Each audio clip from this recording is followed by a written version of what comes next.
루터와 칼뱅은 무엇을 근거로 토지 독점을 반대했습니까? 예, 희년법. 예, 맞습니다. 예, 희년법이 뭐죠? 성경에 나와 있는 대로 50년이 되면 노예나 이제 자기가 갖고 있던 토지를 환원하는 게 희년법 아닌가요? 예, 정확하게 말씀해 주셨습니다. 경제적으로 어려워져서 땅 팔고도 돈이 없으니까 자기 몸을 파는 거죠. 종이 되는 거예요. 그게 다 이제 경제적인 어려움 때문에 발생하는 현상인데 50년마다 희년이라는 게 있어서 그때가 되면 사람도 자기 고향으로 자기 집으로 돌아가고 자유인이 되어서 땅도 본래 주인에게 돌려주게끔 하는 제도가 희년 제도였습니다. 그래서 땅을 영구 소유할 수 없고 영구 매매할 수 없다. 자, 이런 근거에서 루터와 칼뱅이 토지 독점을 반대했습니다. 자, 칼뱅의 경제 사상에 대해서 말씀해 주시기 바랍니다. 세 가지 요소로 분류를 했는데요. 이 책에서는 그 세 가지가 뭐다? 간단하게 설명을 해 주시면 되겠습니다.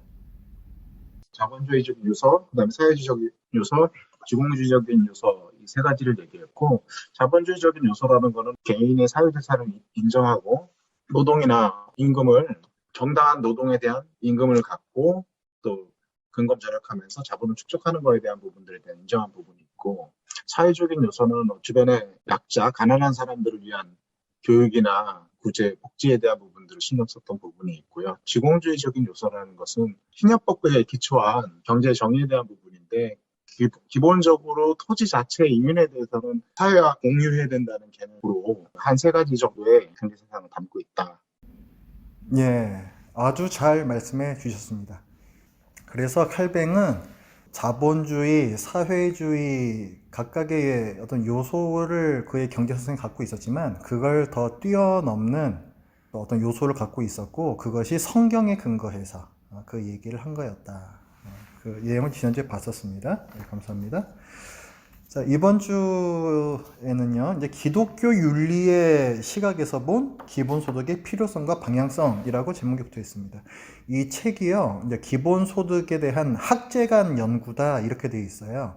그러니까 기본소득이라는 이제 주제에 대해서 여러 학문에서 다 자기의 어떤 그 시각에서 다 분석을 하는 거예요. 뭐 융복합 뭐 이런 얘기 있지 않습니까? 여러 가지 학문 분야들을 엮어가지고 이렇게 통으로 그 엮어내는 어떤 입체적으로 보는 거죠. 통합시키는 이제 그런 것들인데 이 책도 그런 관점에서 이렇게 집필이 돼 있어요. 그래서 이게 이제 신학적인 관점도 나오고 그다음에 오늘 보는 것은 이제 기독교 윤리 중에서도 임마누엘 레비나스라는 철학자가 있습니다. 그분의 그 타자 윤리학을 중심으로 기본소득을 분석한 내용이에요. 그리고 참고적으로 말씀드리면 우리가 지금 보고 있는 이 책, 이 교재가 그냥 이게 글 모음집 이런 성격이 아니고 나라에서 연구비를 대주고 연구를 시킨 거예요. 그래서 이 책이 좀 어렵기도 하지만 좀 고퀄입니다. 이 내용이 그렇게 가볍지 않고 이렇게 막 쓴 내용들이 아니에요. 그래서 이걸 찬찬히 읽어보면 여러 가지 또 각도에서 이 기본소득에 대해서 많이 생각해 볼 수 있는 좋은 책입니다. 그래서 그 부분도 제가 좀 말씀을 드리면서 우리 열심히 공부해 보자 하는 내용이죠.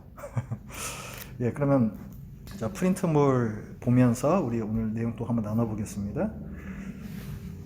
자, 성경은 이웃사랑을 얘기를 하죠. 특히 하나님께서는 사회적 약자를 편애하신다. 우리가 그 성경에서 계속 볼 수가 있어요. 하나님께서 가난한 자, 병든 자, 사회적으로 소외된 자들을 아주 끈질기게 관심을 가지시고 그들에 대해서 잘 해야 된다 너네들이 이걸 계속 강조를 하시거든요. 그래서 사회적 약자들을 편애한다 이제 이런 표현을 이제 쓰는데요. 이웃을 사랑하기 위해서는 여러 가지 방법들이 있겠지만 그 중에서 빠질 수 없는 게 경제적인 도움에 대한 부분일 거예요. 돈이 없으면은 아주 많은 부분이 불편하고 힘들죠. 물질적인 도움이 반드시 필요합니다. 그래서 이 물질적인 부분이다 보니까 우리는 그리스도인으로서 이 명령에 순종을 하려면 돈에 대한 관점을 일반 세상적인 관점과 조금 다르게 가질 수밖에 없어요.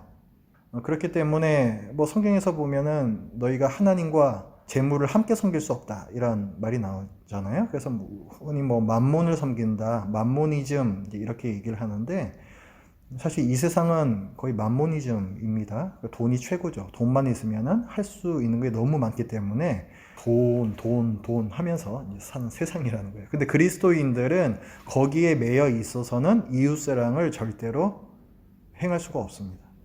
기본소득의 경우에는 지금까지 우리 좀 살펴봤지만 어쨌든 그 목적은 가난한 분들, 특히 그분들에게 초점이 맞춰져 있어요. 지금까지의 복지 제도가 있어 왔지만 그 모든 제도들이 가난한 분들을 효과적으로 돕지를 못했습니다. 그리고 지금 우리나라를 포함해서 많은 나라들이 이제 채택하고 있는 게 양차 세계대전 그 이후에 만들어진 복지 체계예요. 베버리지 복지 체계라고 얘기를 합니다. 베버리지라는 사람이 이걸 갖다 처음 이 골자를 짰어요. 그래서 그걸 처음에 영국에서 실시를 했었고 그게 대단히 효과가 좋았기 때문에 영국의 복지 제도를 벤치마킹해서 지금 아주 많은 나라들이 그 틀에 맞춰서 복지 제도를 지금 시행을 하고 있습니다. 그런데 이 시대가 계속 바뀌고 있잖아요. 그러면서 기존에 벌써 몇십 년 된 이 복지 체계로는 커버할 수 없는 영역들이 많이 지금 생겨나고 있습니다. 그렇기 때문에 새로운 어떤 복지 시스템이 필요하다라는 얘기가 많이 나오고 있고 기본소득도 그 중에 하나예요. 자, 그래서 기본소득은 우리 기독교인의 관점에서 보자면 이웃사랑의 일환이다 이렇게 볼 수가 있습니다. 가난한 분들을 주 대상으로 하기 때문에. 그런데 교회와 또 교인들이 기본소득에 대해서 그렇게 관심들이 사실 없어요. 우리 지금 성경 공부도 하고 있지만 지금까지 성경 공부했던 것 중에서 최저 출석률을 기록하고 있습니다. 별로 관심이 없어요. 그거 뭐 저기 정책 정하는 사람들이 알아서 하는 거지. 뭘 성경 공부 때 성경 갖고 공부는 안 하고 이런 거 갖다 공부하고 있냐. 혹시 이렇게 생각하시는 건 아닌가 모르겠습니다. 그런데 이 기본소득이 이 가난한 자, 사회적 약자들에게 굉장히 좋을 수 있는 제도거든요. 그렇다면 우리는 당연히 관심을 가져야 하고, 물론 우리가 직접 이 제도를 만들지 않죠. 국회에서 만들잖아요. 그럼 국회의원을 잘 뽑아야 되는 거고, 정치인들을 잘 뽑아야 돼요. 그러면은 이 국회의원들과 정치인들은 도대체 기본소득에 대해서 어떻게 생각을 하고 있는 건가? 당연히 그것도 우리는 봐야 되는 것이고, 그럼 기본소득에 대한 기본적인 지식이 있어야 이 사람 괜찮다 뽑을 거 아니에요. 그러면은 그 사람 뽑으면은 사회가 더 좋아질 수 있는 거잖아요. 그러면 하나님의 그 이웃사랑의 명령이 그런 방법으로 또 이 세상에서 실천될 수가 있는 거죠. 그러니까 우리가 관심을 가져야 됩니다. 그래서 이게 뭐 기독교와 무관한 그런 게 절대 아니다. 그러면 그 프린트에 보시면 그 기독교의 사회적 기여에 대한 한국 사회의 비판적 평가가 있습니다. 이거 이제 그 설문조사 결과인데요. 기본소득과 관련해서 2021년 작년이죠.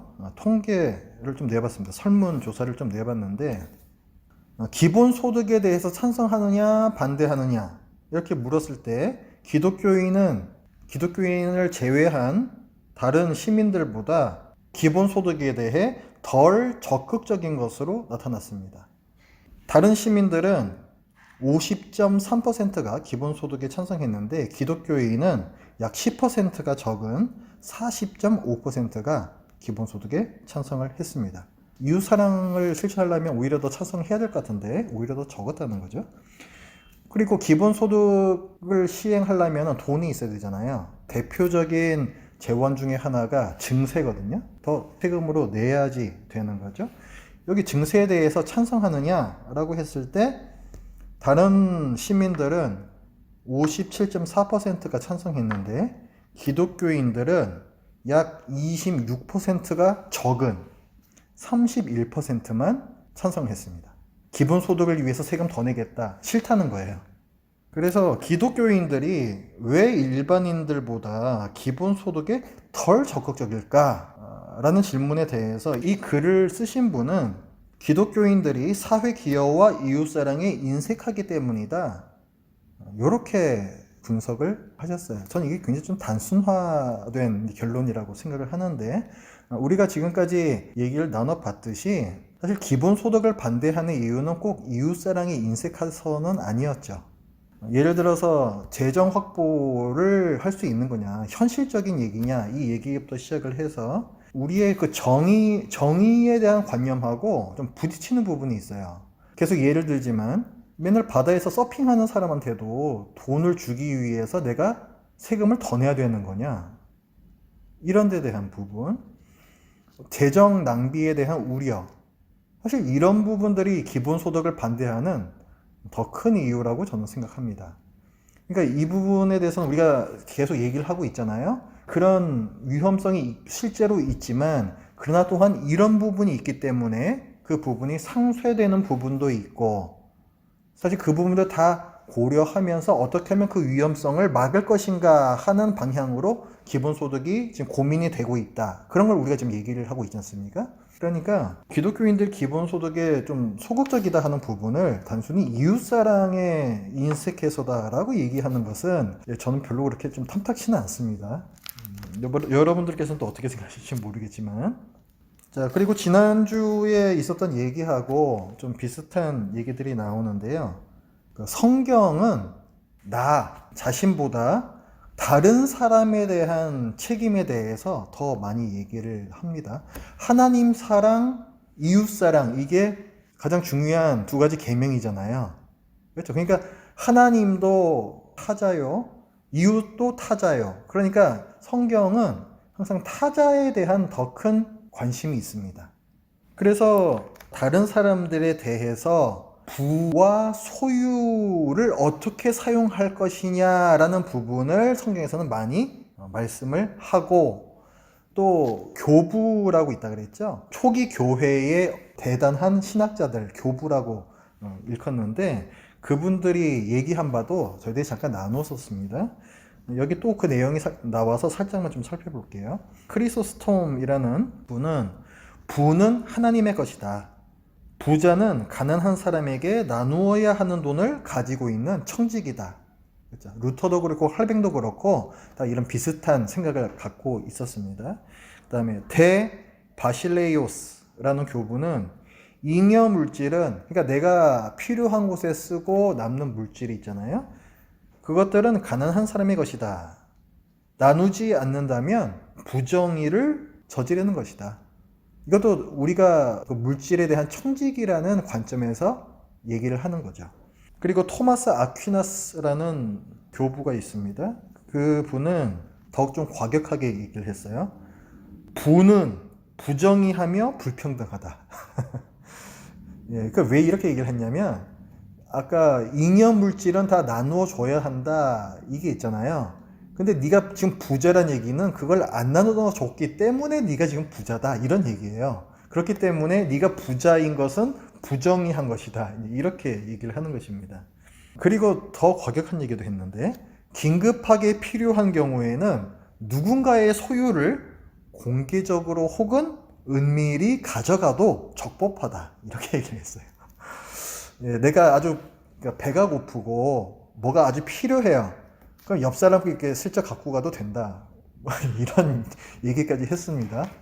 저는 그렇게 적극 동감은 안 되지만 하여튼 이런 얘기까지 할 정도로 타인에 대한 책임을 강조했다는 거예요.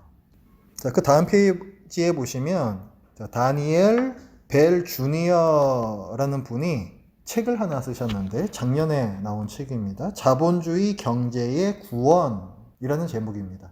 자본주의 경제에 여러 가지 부작용들이 있잖아요. 그래서 어떻게 하면 좀 더 나은 경제 체제가 될 수 있을까, 뭐 거기에 대한 자기의 어떤 주장을 쓴 책입니다. 그래서 이분은 기독교적 관점에서 얘기를 했는데, 소유는 섬김을 위한 선물이다 라고 했어요. 다른 사람을 섬기기 위한 하나님께서 주신 선물이다. 그리고 기독교인들은 독립적 자율적인 자수성가형 개인이 아니다. 그리스도의 몸이라 불리는 공동체 속의 주체다. 그리스도인을 어떤 그 사람 하나하나의 주체성을 부정하는 건 아니에요. 그런데 나 홀로 사는 개인은 아니라는 거예요. 왜냐하면 우리는 다 그리스도의 몸의 지체로서 부름을 받은 사람들이잖아요. 그 그리스도의 몸이라는 게 하나의 공동체죠. 그러니까 공동체 안에 있는 우리 개개인이라는 거죠. 그렇기 때문에 우리는 독립적, 자율적이지 않아요. 독립적, 자율적이라는 얘기는 그냥 나만 생각하면서 내 마음대로 내가 모든 것을 판단하고 내가 모든 것을 행사할 수 있다. 이런 얘기인데 그게 아니라는 거예요. 사실 지금 우리 사회에 널리 퍼져 있는 것은 자수성가형 개인. 그러니까 내가 열심히 공부하고 내가 열심히 일해서 이만한 부를 축적을 했다 하면은 그거는 절대적으로 내 거다. 내 마음대로 쓰는 거다. 이게 일반적인 상식처럼 되어 있잖아요. 이게 독립적, 자율적, 자수성가형 개인입니다. 근데 그리스도인은 그리스도의 몸이라는 공동체 속의 주체이기 때문에 그래서는 안 된다는 거예요. 그리고 우리는 예수 그리스도로 말미암아 자유함을 얻었잖아요. 자유함을 얻었기 때문에 돈에 매여서도 안 된다는 겁니다. 돈에 매이면 돈의 종이죠. 내가 돈을 내 마음대로 쓰는 것 같지만 사실은 내가 돈에 매여 있는 거예요. 그거는 그리스도 안에서의 자유를 누리지 못하고 있는 거죠. 그래서 내가 욕망하는 것도 자기 이익을 선택하지 않고 공동선을 추구한다. 공동체 안의 개인이기 때문에 공동의 선, 공동체를 더 좋게 할 수 있는 그것을 내가 적극적으로 선택을 한다는 거예요. 적극적인 자유죠.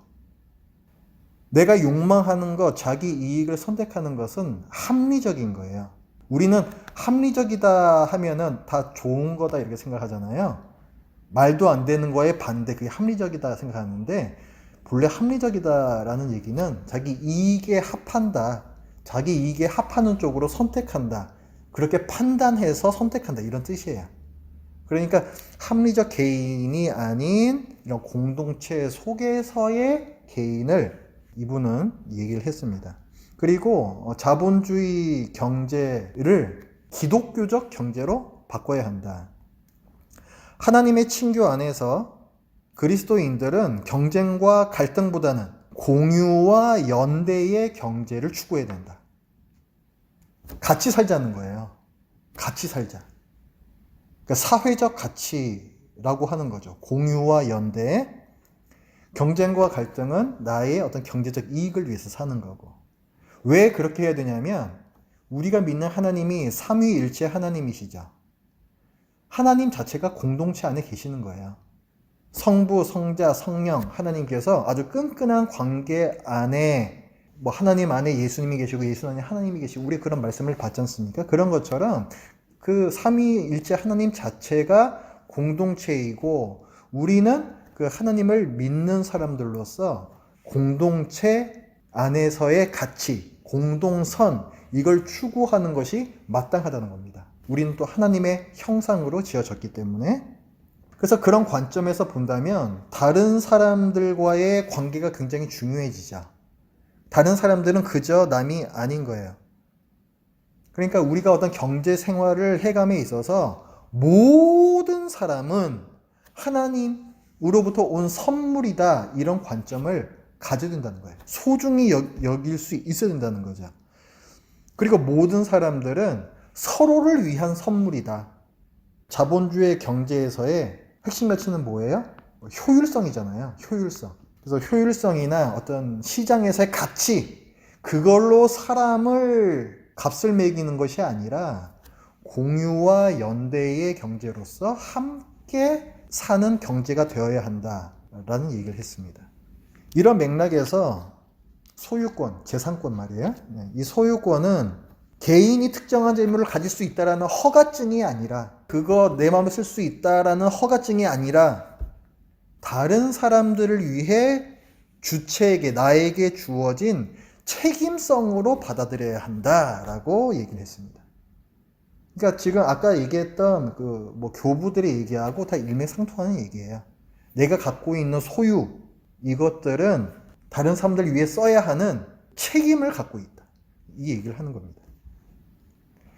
타자 배려를 중심으로 하는 거죠. 그래서 그런 기독교의 정의는 공정으로서의 정의 개념에서 보면은 좀 어긋날 수가 있어요. 뭐 내가 일하는 만큼 내가 돈을 번다. 이런 게 우리 머리에는 더 맞잖아요. 그런데 기독교에서 말하고 있는, 또 이 분이 얘기하고 있는 그 기독교의 정의는 그런 정의를 넘어서는 자비로서의 정의다. 자비로서의 정의. 여러분 그 마태복음 20장에 포도원 품꾼 비유 잘 아시죠?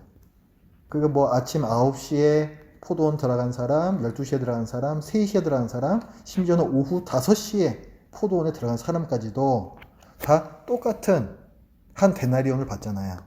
하루치 일삭을. 그게 이제 이런 개념입니다. 공정으로서의 정의 개념에서 보면 이건 안 맞아요. 더 오래 일한 사람이 더 많이 받아야죠. 그런데 기독교적 정의는 그걸 넘어서는 자비로서의 정의라는 거예요. 그렇다고 뭐 일 안 한 사람한테 다 준 것도 아니에요. 그래도 공정으로서의 정의도 또 살아있어요. 이 안에는. 공정으로서의 정의를 넘어서는 자비로서의 정의. 그래서 다니엘 벨 주니어 이분이 얘기하는 기독교 경제관은 공동체를 중시하고 또 사회적 가치, 공유와 연대라는 또 가치를 중시하고 또 내가 갖고 있는 소유를 다른 사람들에 대한 책임성의 차원에서 바라본다라는 차원에서 기본소득과 연결이 됩니다. 자, 그 다음에 기본소득이 선택적 복지보다 가난한 사람들을 돕는 데에 더 효과적인 이유를 살펴볼 거예요. 사실 더 필요한 분들한테 더 집중해서 많이 지원하는 것이 더 효율적이지 않겠습니까? 그리고 성경에서도 고아, 과부, 객, 나그네들 이런 사람들을 도우라고 누차 말씀하고 있지. 어디 뭐 모든 사람들한테 뭐 다 뭐 이런 식으로 얘기를 하느냐. 성경적으로도 이거는 기본소득 이런 건 안 맞는 게 아니냐. 오히려 진짜 그 고아, 과부, 객들한테 더 집중하는 선택적 복지가 더 성경적인 게 아니냐. 반론이 가능하죠. 그래서 정말 그러한가를 좀 살펴보겠습니다. 우리가 영화를 한 편 보겠습니다. 혹시 나 다니엘 블레이크라는 영화 보신 분 계십니까? 안 계세요? 그 영화 좀 클립을 보여드릴 거예요. 이거 보시고 본 소감을 좀 나눠보겠습니다. 잘 보셨습니까? 가슴이 좀 먹먹하죠? 어디 보시면서 좀 어떤 생각들이 드셨는지 뭐 이렇게 좀 돌아가면서 좀 얘기를 나눠봤으면 좋겠는데요.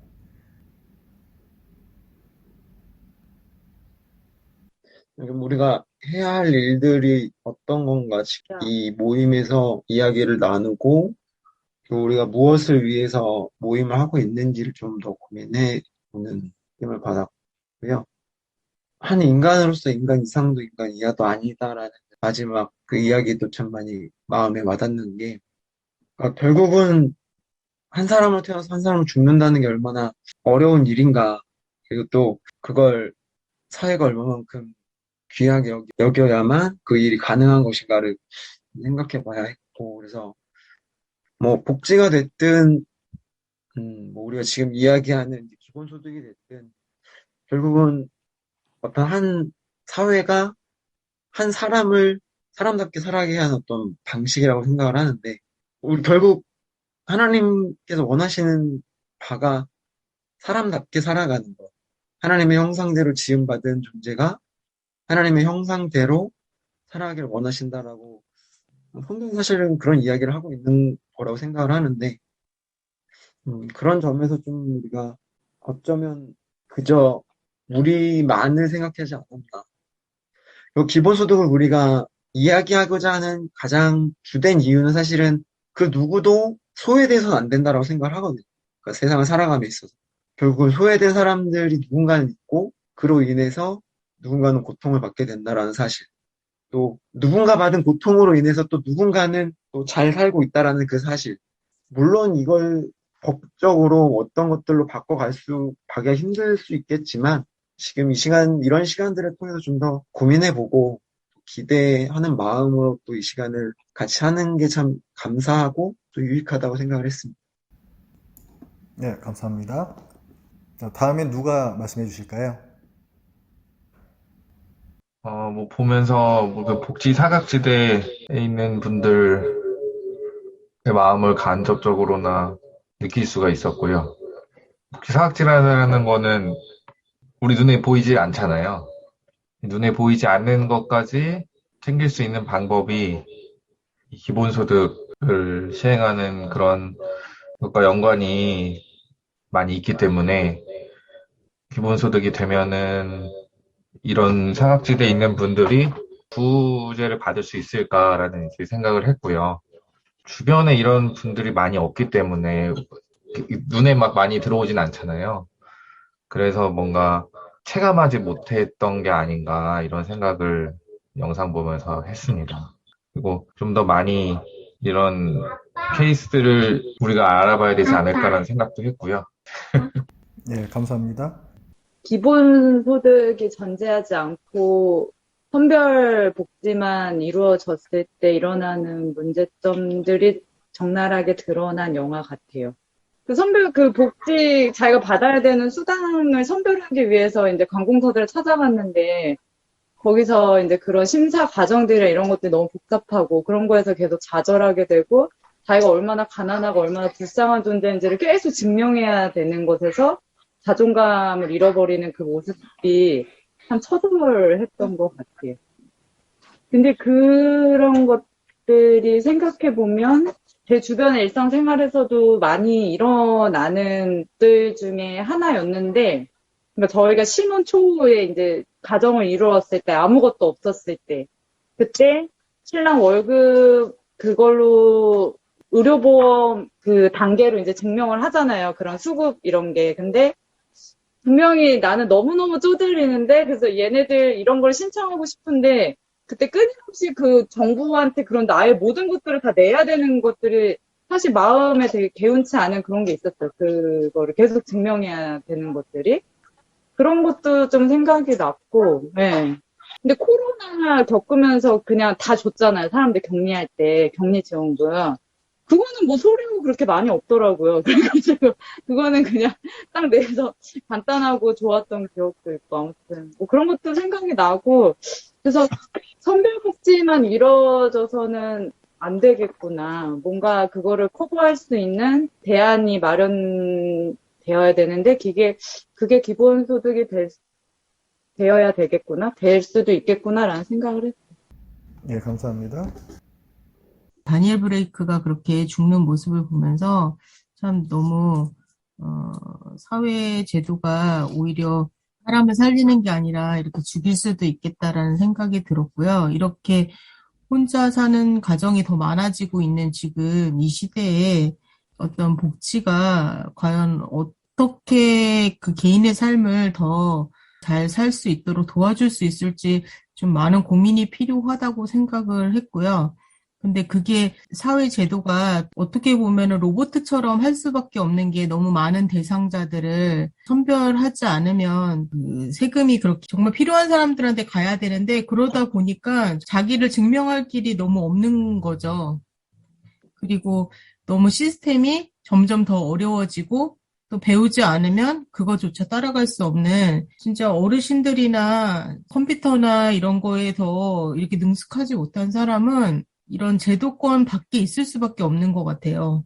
근데 그거를 도와주는 또 다른 바우처나 이렇게 도우미가 있어야지만 가능한 거기 때문에 뭐 지금 현재 우리나라에서도 그래서 디지털 배움터에서 대국민 뭐 디지털 역량 강화 이런 사업들을 하는데 그거를 앉아서 배울 수 있는 사람은 이미 나가서 일을 해야 될 사람들이기 때문에 너무 그 정부 정책과 진짜 필요는 점점 좁혀져 가는 게 아니라 점점 더 분리가 되는 듯한 느낌이 들어요. 근데 영국이라는 그런 나라도 너무 우리나라랑 별반 다르지 않다는 사실이 조금 없는 사람들은 다 똑같구나 그런 생각을 했어요. 네, 감사합니다. 저는 이 기본 소득을 알고 이렇게 배우기 그 전에 오래전부터 선별복지에 대해서 좀 개인적으로 부정적인 마음이 사실 많아요. 왜 그러냐 하면 제 주위에 오래전부터 정말 너무 가까운 사람들, 지금 현재도 늘 같이 보고 있는 사람들을 보면 선별복지라는 거는 그 기준이 있잖아요. 이번에 코로나 소상공인에 대한 그 기준이 있었듯이 그 기준 안에 들어감으로 인해서 혜택 보는 사람이 있지만 당연히 도움이나 혜택을 받아야 함에도 불구하고 그 기준에 들지 않았다라는 이유로 생활이 너무 정말 궁핍한데도 그 기준선 안에 있지 못했다라는 이유로 힘든 이들이 많이 있고요. 기본 소득을 저는 그래서 개인적으로는 조금 선호하는 편이, 선별복지가 지금 영화에도 이렇게 주인공이나 그분들 보면 기준이 너무 까다롭기 때문에 어렵고 그 과정도 그렇고 분명히 힘들고 어려운데도 못 받는 혜택을 못 받는 분들이 있는 반면에 그렇지 않은데도 부정적인 어떤 방법으로 지금도 가까운 몇 사람들이 기초생활 수급 혜택을 받는 사람들이 알게 모르게 참 많이 있어요. 근데 차마 가깝기 때문에 참 말을 함부로 이렇게 하기도 어렵고 정말 자기 건물을 가지고 자기 땅도 너무나 많이 있는 상황인데도 그 3차, 4차까지 계속 혜택을 받는 분들이 많이 있어요. 그런 것을 봤을 때 선별 복지는 정말 받아야 할 사람들이 받아야 되는데 받지 않아도 되는 그 부정수급자들이 너무나 많고 받아야 할 사람이 너무 받지 못하는 것을 봤을 때 좀 이 기본소득을 제가 공부에 참여하기를 잘했다라는 개인적인 생각입니다. 영화에서도 나왔고, 뭐, 현실에서도 복지 정책 시스템에 대해서, 뭐, 기본적인 선별적인 복지를 하기 위한 시스템으로 이런 과정들이 많이 있고, 제도적으로 현실에서 많이 복잡하고, 그런 것들이 뭐, 있는 것도, 마찬가지인 것 같아서, 그럼 좀 제도적이고 시스템적으로 좀 효율적인 방법이 무엇인지 더 고민을 좀 해야 된다는 생각이 많이 들고, 제도 개선에 기본소득이 들어갈 수도 있겠지만, 아니면 선별적지를 한다면 지금보다 더 효과적으로 이루어지기 위해서 좀 제대로 된 시스템이 필요할 것 같다라는 생각이 많이 듭니다. 예, 감사합니다. 제가 제도가 잘 운영되기 위해서 중요한 부분 중에 하나는 간단해야 돼요. 간단해야 되고요. 너무 복잡하면요. 관리 비용도 되게 많이 들고, 그걸 관리하려고 사람도 써야 되고 뭐 그러잖아요. 근데 이제 정작 수혜를 받으셔야 될 분들이 어려움을 겪는 것들은 좀 똑같은 거고요. 제가 그 입장이라면 너무 힘들 것 같아요. 뭔가를 계속 증명해야 되고. 저희 어머니가 일을 나이 들도록 하셨는데 하고 나서 고용보험 뭐 하려고 그러면 뭐 증명을 해야 되니까 명함을 받아서 어디 뭐 제출하고 뭐 이런 일도 하시더라고요. 어르신들 참 어려운 부분인 거고요. 참 어렵다. 너무 복잡하다. 내가 그 입장이라면 참 비참하겠다.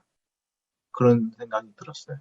어떻게 보면 당연히 보호받아야 되고 그런 필요가 있기 때문에 제도를 만들었는데 정작 작동하지 않은 부분들에 대한 부분들이 조금 힘드네요. 공무원의 한 사람으로서 참 잘해야겠구나. 친절해야겠구나. 뭔가 방법적으로 인터넷을 할 줄 모르는데 우리 사회는 인터넷은 기본이다라고 이렇게 가고 이런 부분들이 많이 있을 것 같다라는 생각이 들어요. 편복지를 하는 게 어떻게 보면 이렇게 선별복지를 하기 위한 공무원들, 그 사람들의 임금과 그런 노력들이 더 많이 드는 건 아닐까라는 약간 생각이 들고요. 동행사역부에서 이렇게 소외되고 있는 분들이 많지 않을까 이런 생각도 들고 그분들의 삶을 좀 나누고 도와드리는 거에서 어떤 방법이 좋을까라는 것까지 좀 고민을 하게 되는 부분인 것 같아요. 근데 너무 많이 막 물어보고 뭐 이거 어떠냐 막 이렇게 가다가는 또 상처를 줄 수 있을 것도 같고 그런 부분도 있고 그래서 동행사역 하면서도 조금은 떨어져서 그냥 편안하게 네, 해드릴 수 있는 방법이 뭘까 그런 고민도 다시 해보게 되는 이 영화를 보면서 생각해 볼 만한 것들이 되게 많은 영화였던 것 같아요. 생각을 좀 많이 하게 되는 영화네요. 예, 감사합니다. 이 영화가요, 그 기생충이라는 영화 있잖아요. 그거하고 같이 그 노미네이트가 됐던 영화예요. 이 감독이 굉장히 또 유명한 사람입니다. 또 이분이 뭐 이 영화를 만들려고 은퇴했다가 다시 복귀했나 뭐 그래요. 나름대로 어떤 생각을 가지고 또 어떤 현실을 고발하는 그런 영화입니다. 그 우리나라도 이게 크게 다르지 않죠. 여기 상황하고. 제가 이 영화를 보면서 몇 가지 그 대사들을 여기 적어봤거든요. 먼저 관공서의 로봇들, 뭐 이건 이제 나레이션 하는 분의 그 얘기입니다만. 그 다음에 이제 나 이제 일 못하겠소라고 이제 다니엘이 이렇게 전화할 때 그 상대방이 이렇게 얘기하죠. 놀면서 보조금이나 받겠다는 거요? 낙인 효과 같은 거거든요. 이게 바로 보조금이나 받으면서 살겠다고. 그 다음에 또 다니엘이 사람이 자존심을 잃으면 다 잃은 거예요. 이렇게 얘기하는 부분. 뭐 이런 부분들이 좀 대사가 많이 와 닿았습니다. 프린트물에 보시면은 선택적 복지의 문제점 그리고 기본소득이 그 부분을 어떻게 커버할 수 있는가 이 부분을 정리를 해 놓은 거예요. 1번 기본소득이 선택적 복지보다 사회적 약자를 더 효과적으로 보호한다라는 부분입니다. 우리가 봤지만 실제로 도움이 필요하잖아요. 질병수당 받아야 되잖아요. 그런데 못 받아요. 담당 의사하고 심사관하고 보는 눈이 달라가지고. 그러니까 뭔가 이게 구멍이 지금 생긴다는 거죠. 그리고 또 이 선택적 복지는 복잡한 행정 절차와 행정 처리에서 누락의 가능성이 항상 있습니다. 사람이 하는 일이다 보니까 그 기준선 정해놓는다고 하지만 구멍이 생긴다는 거죠. 그리고 담당자가 특정 조건에 맞는 수혜자를 찾고 제외하고 모니터링하기가 어렵다.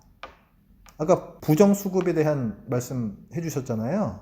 담당자가 그냥 부정수급이 일어나지 않게끔 잘 찾아야 되는데 그게 선별해 낼 때도 인력이 들어가야 되고 그 다음에 그 사람의 계속 이제 그 상태를 갖다 계속 모니터링 해야 되잖아요. 이 사람이 그 기준에서 혹시 이렇게 또 벗어났는가. 그러니까 모니터링도 계속 하려면은 또 행정비용이 또 들어가요. 그러니까 이게 굉장히 비용이 많이 든 시스템입니다. 이 선별적 복지라는 게 사실은.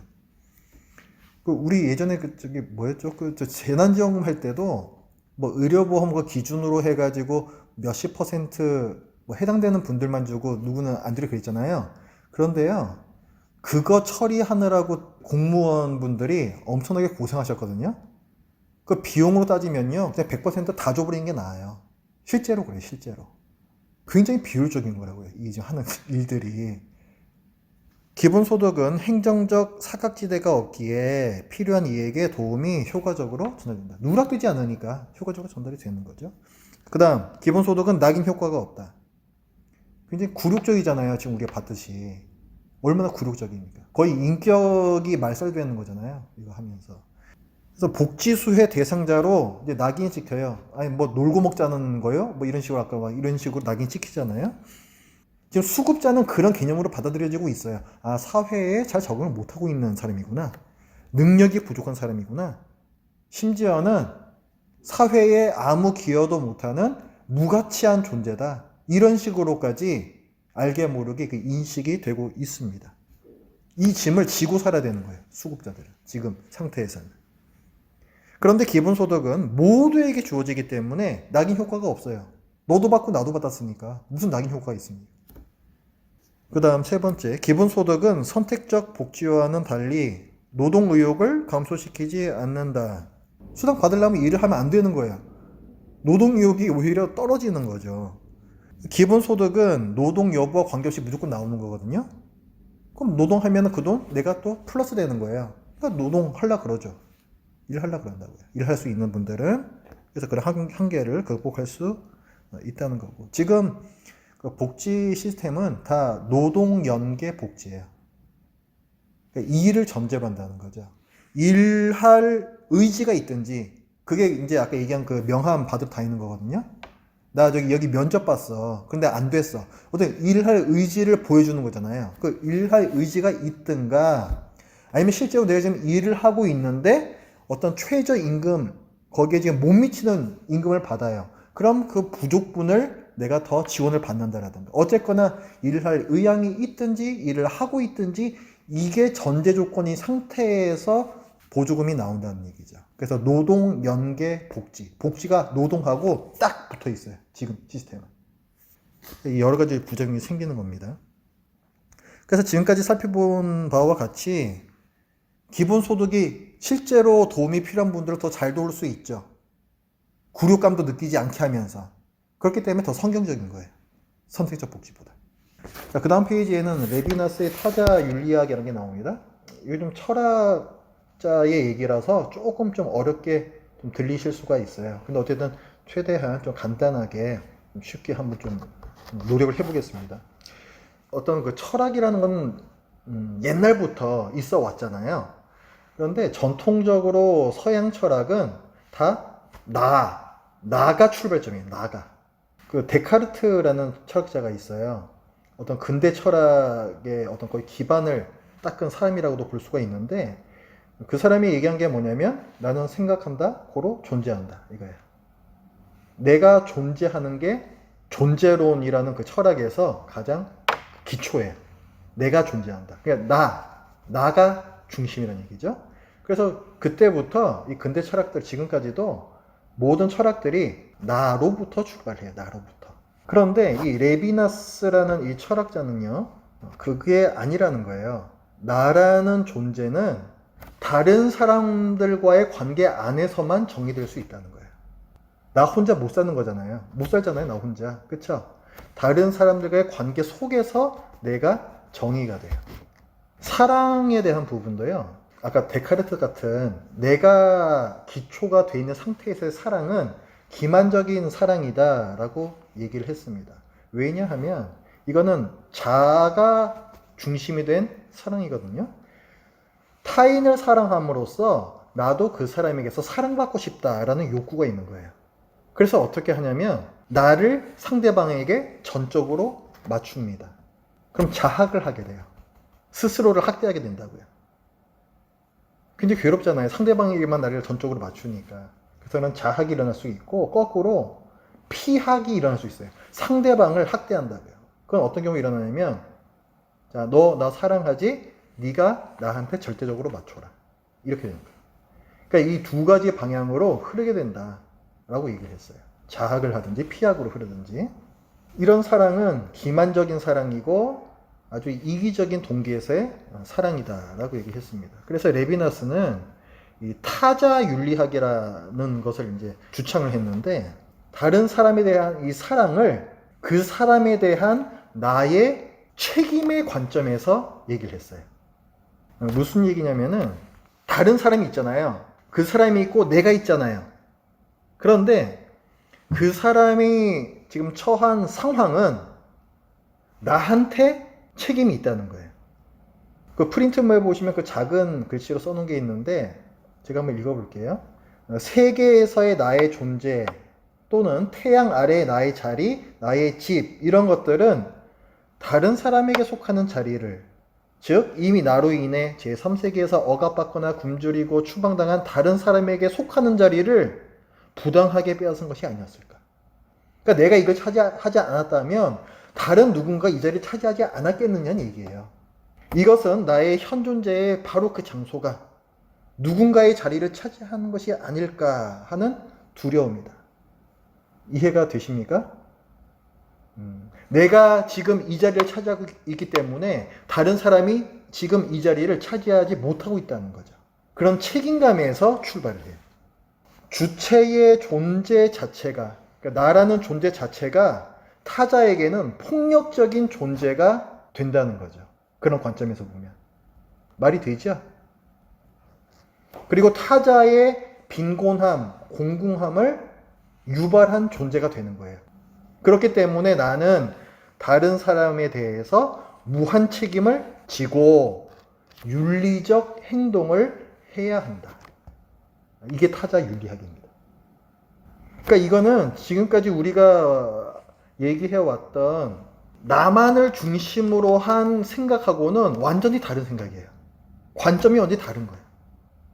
자유주의라고 얘기합니다.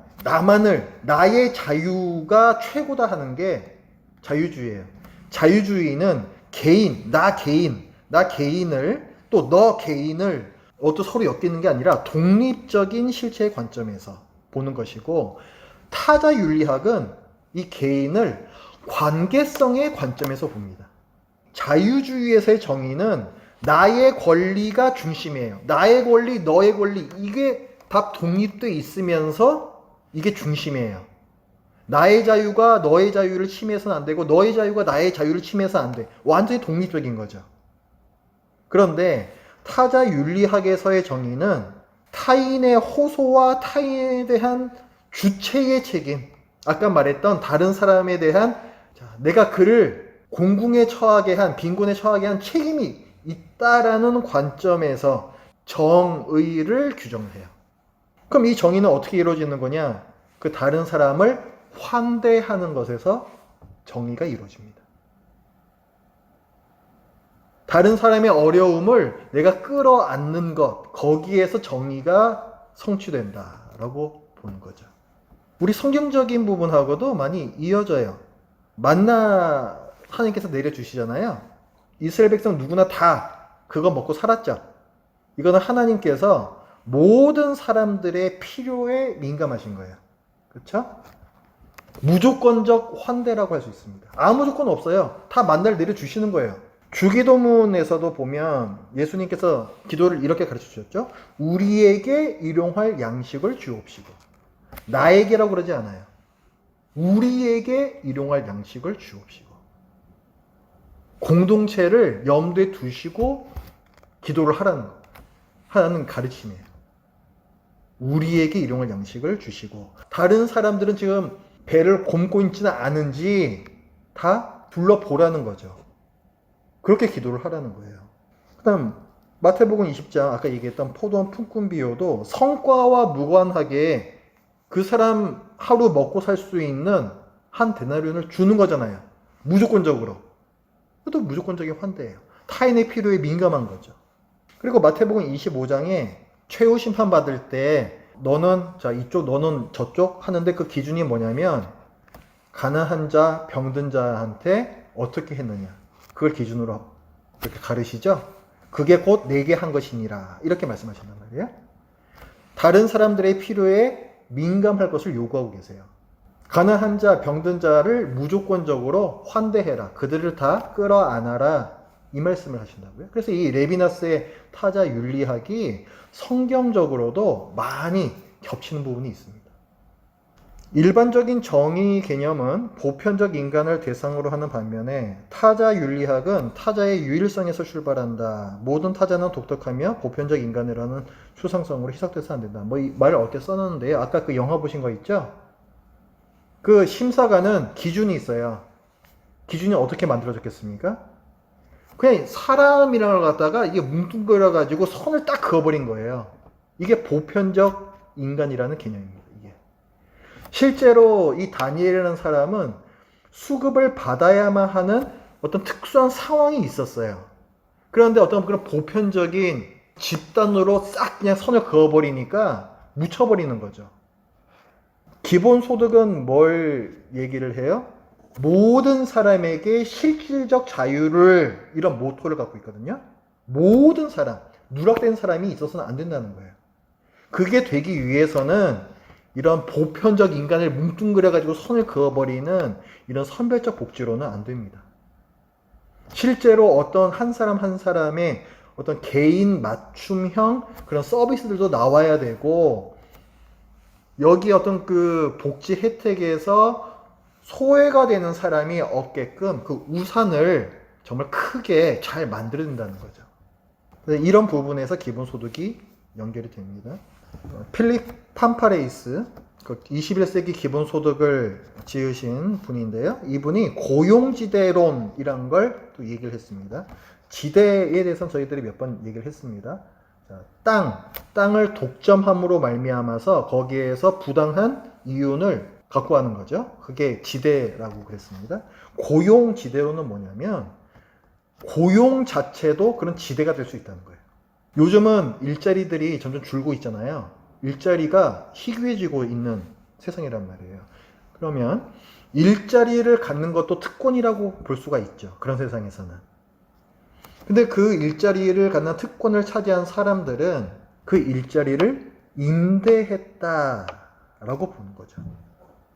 아까 레비나스도 얘기했지만 내가 지금 이 자리에 있음으로 말미암아 다른 사람의 권리를 내가 혹시 빼앗은 건 아닐까? 레미나스가 그 얘기를 했잖아요. 똑같은 얘기예요. 이 얘기도. 고용지대론도. 고용지대라는 건 뭐냐면 부당한 이윤을 갖고 하는 거라 했잖아요. 내가 이 자리에서 일을 하는 것보다 거기 들어가는 나의 노력과 시간과 지식과 이런 기술과 이런 것들이 있잖아요. 다 비용이라고 볼 수가 있어요. 그런데 그 비용보다 훨씬 웃도는 소득을 내가 얻고 있기 때문에 그게 지대가 된다는 거예요. 제가 지난주에 제가 회사 다닐 때 뭐 어떤 얘기를 해드린 게 있잖아요. 내가 정말로 다른 사람들보다 몇십 배의 정말 일을 하고 있어서 몇십 배의 월급을 받고 있는 것인가? 아니라고 필립 팜파레이스는 지금 얘기를 하는 거죠. 지대가 발생한다는 거예요. 여기서. 부당한 이윤을 내가 지금 갖고 가고 있다는 거죠. 그래서 이런 고용지대는 자기의 노력으로 얻은 것이 아니기 때문에, 그렇죠? 내가 노력으로 받아 하는 것보다 더 훨씬 많은 걸 갖고 가고 있으니까 이것을 사회적 분배로 돌려서 비자발적 실업자들, 일을 하고 싶은데 못하는, 일자리가 없어서 정말 못하는 이런 분들의 기본소득을 위한 재원으로 사용하는 것이 정의롭다. 이게 고용지대로입니다. 좀 수긍 가는 부분들이 있죠. 팜파레스의 이 고용지대로는 노동연계복지에 대한 반대급부다. 노동과 소득의 분리를 지지한다. 자, 아까 노동연계복지에 대해서 얘기했었습니다. 자, 복지 혜택을 받기 위해서는 일을 할 의향이 있든가 일을 하고 있어야 하든가 그래야 복지 혜택을 받는다. 이게 노동연계복지인데 지금 팜파레스가 얘기하는 이건 뭐예요? 너무 많이 갖고 간 이윤에서 일정 부분 사회적 분배로 돌려서 일하고 싶으나 정말 일자리가 없어서 못하는 분들, 그분들한테 기본소득을 나눠줘야 된다. 그러니까 이거는 일하지 않는데도 돈을 받는 거잖아요. 그러니까 이건 노동연계복지가 아닌 거예요. 그래서 노동연계복지의 반대급부를 지지하는 이론이다라고 얘기를 하는 겁니다. 기본소득과 타자 윤리학을 어떻게 연결지을 수 있겠는가? 아까 얘기했던 거와 마찬가지로 기본소득에 대한 논의는 인간의 보편성 및 객관성에서부터 출발하지 않아야 하고, 그러니까 딱 뭉뚱그려서 성 그어버리는 거 그렇게 하면 안 되고 유일하고 독특한 타자에 대한 책임으로부터, 타자에 대한 책임, 우린 지금까지 그런 거 잘 못 느꼈잖아요. 근데 우리가 지금 생각해 봐야 된다는 거예요. 그 타자에 대한 책임으로부터 정의가 산출되어야 된다는 거죠. 그래서 기본소득은 근대에 들어와서의 그 인권, 항상 그 인권 이야기는 내가 중심이었어요. 나의 권리, 나의 자유, 나의 소유, 이게 항상 중심이었다고요. 거기서부터 탈피할 것을 요구합니다. 나의 권리, 나의 자유, 나의 재산이라는 것, 그 소유권, 재산권은 개인주의적인 거죠, 굉장히. 기본소득은 거기서 탈피할 것을 요구해요.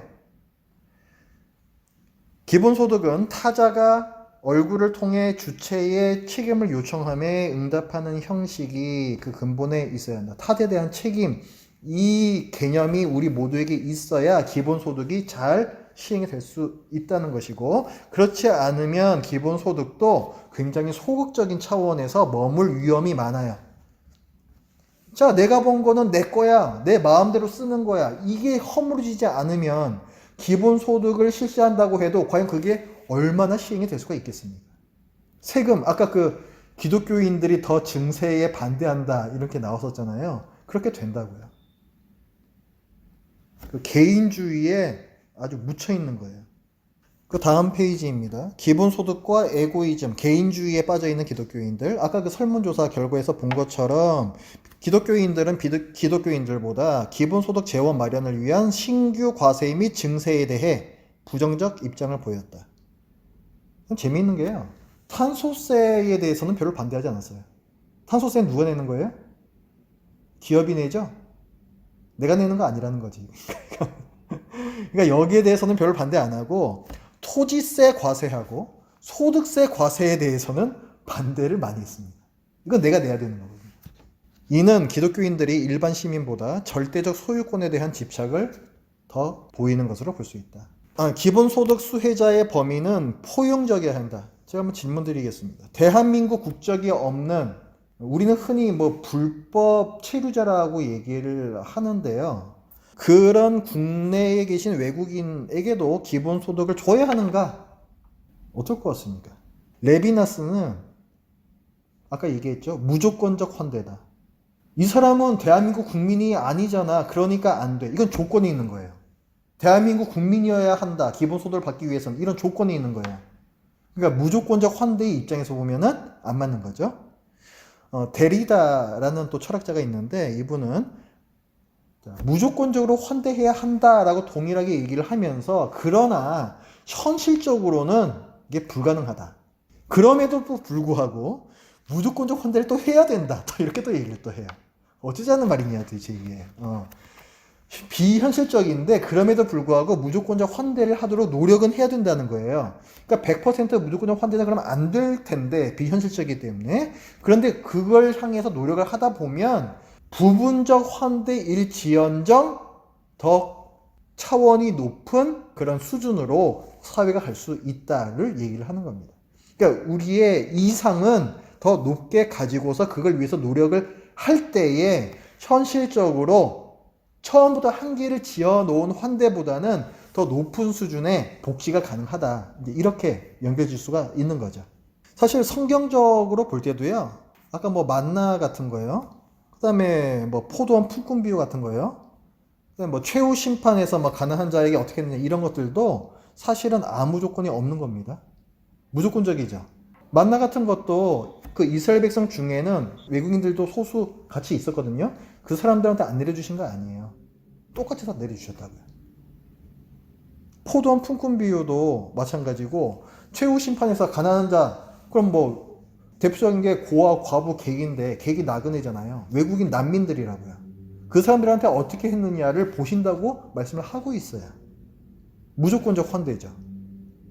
그런 입장에서 본다면 우리나라에 들어와 계신 이른바 불법 체류자들에게도 기본소득을 줘야 한다라고 우리는 주장할 수 있어야 돼요. 우리가 그 성경의 가치를 중요하게 여긴다면. 물론 비현실적이죠. 재원 마련하는 게 얼마나 힘들겠습니까? 그래서 어떤 분들은 그 세금을 내는 분들도 있을 수가 있잖아요. 국적은 없으나 취업비자를 가지고 일하시는 분들이 있을 수가 있잖아요. 실제로 계시잖아요. 그런 분들에게는 기본소득을 똑같이 주자. 또 이렇게 말씀하는 분들도 있고요. 여러 가지 이제 의견들이 있습니다. 그러나 무조건적 환대라는 걸 기본소득에 적용하려면은 다 드려야 돼. 다. 그러니까 이 무조건적 환대 개념, 레비나스가 얘기하는 그 개념을 여러분들이 먼저 이걸 받아들일 것인지를 결정을 하셔야 되고, 그걸 받아들인다면 그런 무조건적 환대로 우린 주장해야 돼요. 그래야 일관성이 있는 거예요. 레비나스 말 맞다 하면서 무조건적 환대, 저 외국인 불법 체류자한테 주면 안 돼. 이렇게 얘기하면은 일관성이 없는 거예요. 그래서 결론적으로 말씀을 드리면 기본소득을 받는 그 대상을 어느 정도 폭으로 할 것이냐, 얼마나 넓게 가질 것이냐 하고 기본소득 제도가 얼마나 빨리 이 사회에 실제로 적용이 되겠느냐 하는 거는 타자에 대한 무한 책임과 타자 환대 정신의 성숙도에 달려 있습니다. 끝까지 나의 소유, 나의 재산, 나의 권리, 나의 자유 이걸 주장하게 되면은 기본소득은 그 적용되는 폭도 좁아질 수밖에 없고 이게 우리나라에 들어오기까지 더 많은 시간이 걸릴 거예요. 결국은 타자에 대한 책임을 내가 어떻게 받아들일 것이냐, 국민들의 인식의 성숙도에 달려 있습니다. 자, 마지막으로 기본소득과 자유에 대한 부분인데요. 아까 기본소득의 모토가 모든 사람들에게 실질적 자유를 이라고 말씀드렸죠. 그러니까 기본소득하고 자유가 굉장히 밀접하게 연결이 되어 있습니다. 그럼 도대체 자유라는 게 뭐냐라는 건데요. 마사 누스바움이라는 철학자가 있습니다. 이분이 뭐라고 얘기를 했냐면 사람이 무엇을 할 수 있고 무엇이 될 수 있는가, 이게 자유라 그랬어요. 다시 말해 사람이 어떤 가치가 있잖아요. 이 사회에는 어떤 가치가 있잖아요. 그 어떤 사회적 가치에 접근할 수 있는 기회를 실질적으로 얼마나 갖고 있느냐, 이게 자유의 척도라 그랬어요. 그리고 이것을 마사 누스바움은 역량이라는 단어로 표현합니다. 마사 누스바움의 역량 접근법, 이게 이 바닥에서 나는 굉장히 또 유명한 어떤 개념이에요. 그런데 이게 실질적인 자유를 얘기하는 거거든요. 예를 들어서요, 어떤 사람이 직장 다니면서 돈을 굉장히 많이 법니다. 그 사람은 자유로울까요? 근데 이분이 일하는 걸 보면은 뭐 당연히 업무 시간에 바쁜 거는 말할 것도 없고, 집에 와서도 계속 노트북 켜고 또 일을 하고 있고, 심지어는 자리에 누워서도 머릿속에는 항상 업무 생각으로 꽉 차 있습니다. 이 사람이 자유로운 건가요? 자유롭지 않은 건가요? 자유롭지 않은 거예요. 그래서 마사 누스바움의 개념에서 보면은 이 사람은 자유롭지 않은 것이고 접근 역량이 낮은 거예요. 자기가 정말 원하는 어떤 가치 있는 일이 있잖아요. 그거를 할 수 있는 기회가 실질적으로는 없는 거예요. 그게 역량 접근법입니다. 마사 누스바움의. 좋은 사회란 이 역량, 실질적 기회, 자유가 높은 사회가 좋은 사회예요. 돈만 많이 번다고 좋은 사회도 아니고, 돈을 뭐 많이 벌지 못한다고 그게 꼭 나쁜 사회도 아닙니다. 물론 돈이란 건 중요한 거예요. 어떤 자원, 소득과 부, 이거는 내가 원하는 일을 하기 위해서는 중요한 요소가 될 수가 있습니다. 그러나 그것이 아까 말했던 역량을 대신할 수는 없어요. 일부 요소가 될 수는 있으나 정말 내가 원하는 가치에 접근하기 위한 충분 조건은 아니라는 거죠. 자원의 제공이 중요합니다. 돈을 내가 충분히 번 것 중요해요. 그러나 불평등한 사회 구조 하에서는 그렇다고 자유가 주어지지 않아요. 나는 돈은 많이 벌고 있지만 그거를 나의 역량 개발에 사용할 수도 없고, 나의 자유를 누리는 데 사용할 수도 없고, 실질적인 자유를 내가 누리기에는 그것이 충분치 않다는 겁니다. 그러니까 이 사회 구조가 문제예요. 사회 구조가. 나를 노예처럼 부리고 있는 이 사회 구조가, 이 노동을 착취하고 있는 사회 구조가 해결되지 않으면, 그러면 뭐 물질적인 부, 소득, 이게 아무리 주어져도 불행하다는 거죠. 자유롭지 않다는 겁니다.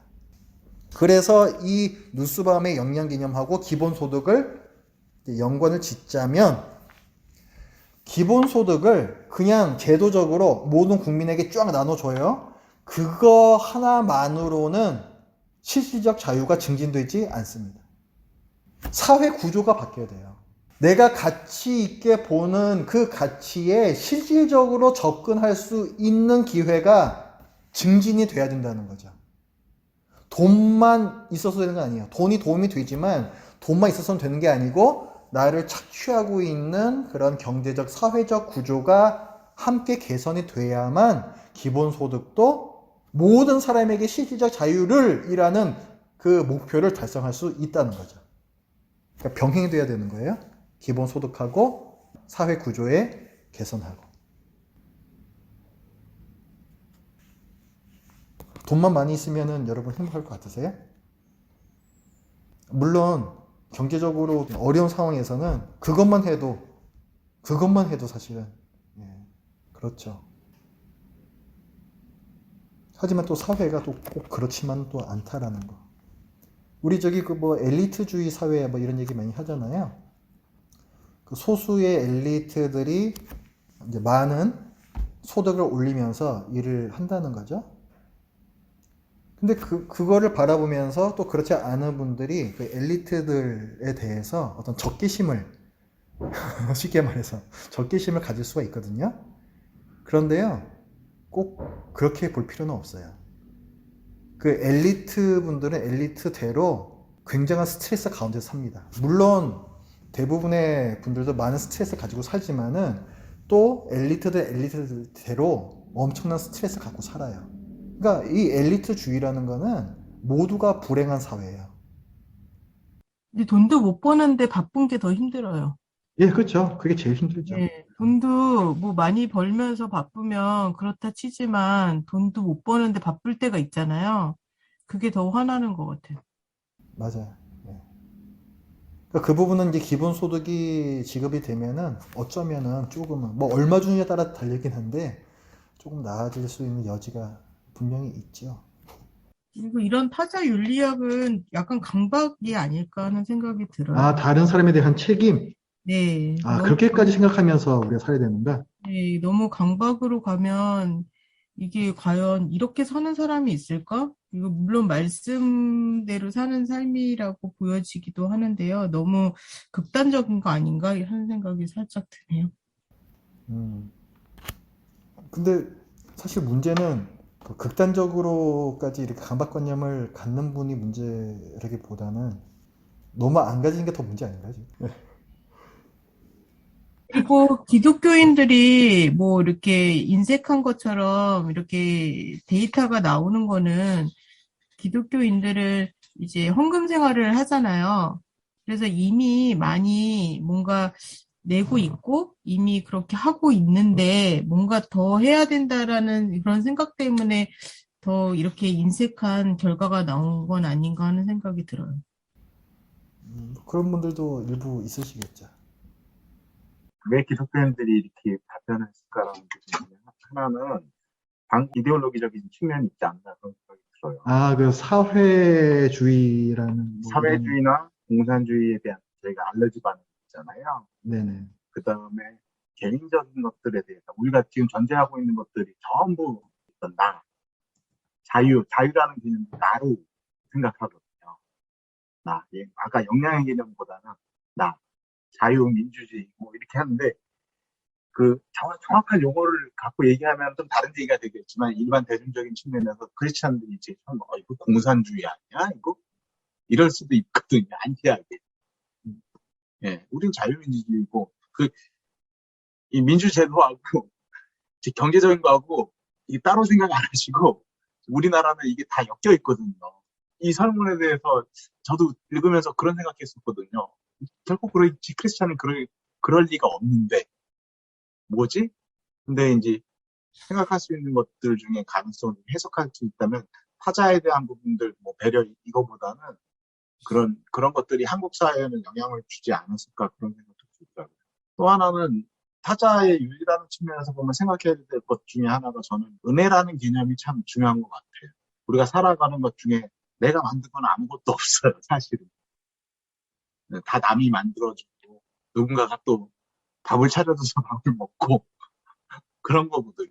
지금 쓰고 있는 것 중에 내 것이 하나도 없고 이런 관계성 속에서 생각한다는 것들에 대한 부분들을 이 사회가 좀 메시지를 던졌으면 좋겠어요. 광고 메시지도 보면 네가 생각한 대로 해. 뭐 이런 거잖아요. 그죠?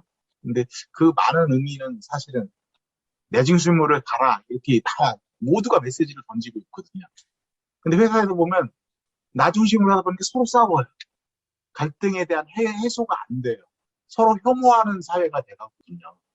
그래서 타자와의 관계에 대한 부분들을 서로 전체적인 사회가 생각을 할 때 갈등의 부분도 좀 줄어들고 그 다음에 이런 그 기본소득이나 뭔가 관계 속에서 연상이 돼야 이런 제도들도 안착이 될 것 같아요.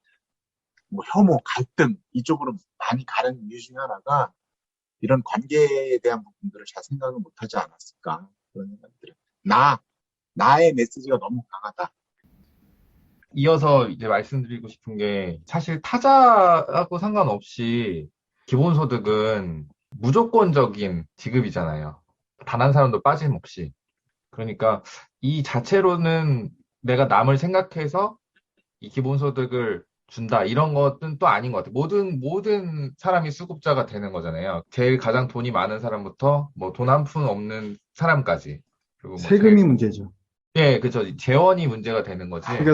그러니까 소득이 많은 분들이 세금을 더 내는데 다른 분들도 더 많이 내게 될 거예요. 그렇죠. 이제 예, 누진으로 들어오기 때문에 그렇기 때문에 그렇죠. 부담이 생기죠, 거기서. 그럴 수 있죠. 예, 조세 저항이라는 게. 그렇죠, 그렇죠. 그런 부분에서가 이제 재원이 어느 쪽에서 많이 가져오느냐가 이제 결국에 이슈가 되는 건데, 이 부분도 사실은 되게 구체적으로 들어가다 보면은 가장 부자가 아니라 뭐 중간쯤에 있는 사람들이다 하더라도 뭐 내가 상위 뭐 한 50%다라고 하면은 나는 특별히 내 혜택이 줄어들지 않는다고 생각하면은 이걸 찬성할 텐데 상위 뭐 1%만이 혜택을 벌어야 되는 건 아니잖아요. 그만큼 더 지불해야 되는 게 아니라 이렇게 내려오면서 사람들마다 다 조금씩 더 지금보다는 더 세금을 내야 될 수 있는 상황이 올 수도 있을 것 같아요. 그래서 그런 것들도, 그러니까 뭔가 나는 나는 이제 안 내도 된다. 이런 타기보다는 이 사회 구성원 전체가 다 지금보다는 뭔가 포기하는 게 있다는 거를 좀 받아들여야지 될 것 같아요. 이 제도 자체가. 네, 그래서 뭐 타자 윤리학 얘기를 하는 거거든요. 그걸 깨려면. 이게 없으면 뭐 당연히 더 많이 내야 하는, 더 많이 버는 분들은 이런 생각이 없으면은 당연히 저항하지 않겠습니까? 예, 예. 그래서 이제 이런 얘기들을 이제 하는 거죠. 그리고 좀 가난한 분들께서는 아마 세금이 올라도 그렇게 큰 이렇게 타격이 없으실 거예요. 그러면서 더 많은 걸 이제 받으시는 거죠. 예, 그렇게 될 거거든요. 그래서 결국은 돈을 많이 내는 분들은 많이 버는 분들이기 때문에 이제 그분들의 좀 생각이 좀 더 넓혀져야 할 필요성이 있다라고 보는 겁니다. 그리고 여러분 아까 그 공산주의 이데올로기 얘기 잠깐 나왔지만은 무슨 뭐 사회주의다 하면은 그냥 다 무조건 싫으세요? 우리가 무슨 뭐 북한이 되자는 것도 아니고 모든 이론에는 다 좋은 점과 나쁜 점들이 있잖아요. 근데 그 좋은 점들은 받아들이는 게 더 좋지 않겠습니까, 사실은? 뭐 기본소득도 그렇고 이런 사회적 경제라고 보통 얘기하는 것에서 얘기하는 주장들 중에는요, 심지어는 공산주의에서 얘기한 것도 있어요. 능력에 따라서 벌고 필요에 따라서 갖고 간다. 이런 개념은 공산주의에서 얘기한 개념이거든요. 뭐 막스, 앵겔스 이런 사람들이 얘기한 개념이란 말이에요. 그런데 그런 개념들도 얘기를 실제로 한단 말이에요. 근데 그렇다고 그게 꼭 다 나쁜 거냐 하는 거예요. 현실적으로 적용 가능한 수준까지 꼭 레벨을 맞추면 되는 게 아니냐. 이런 생각도 우리가 해볼 수가 있는 거고. 그래서 어쨌거나 특히 연세 드신 분들은 공산주의, 사회주의라고 하면 정말 치를 떠시기 때문에 참 어려운 부분이에요. 기도하고 마치겠습니다.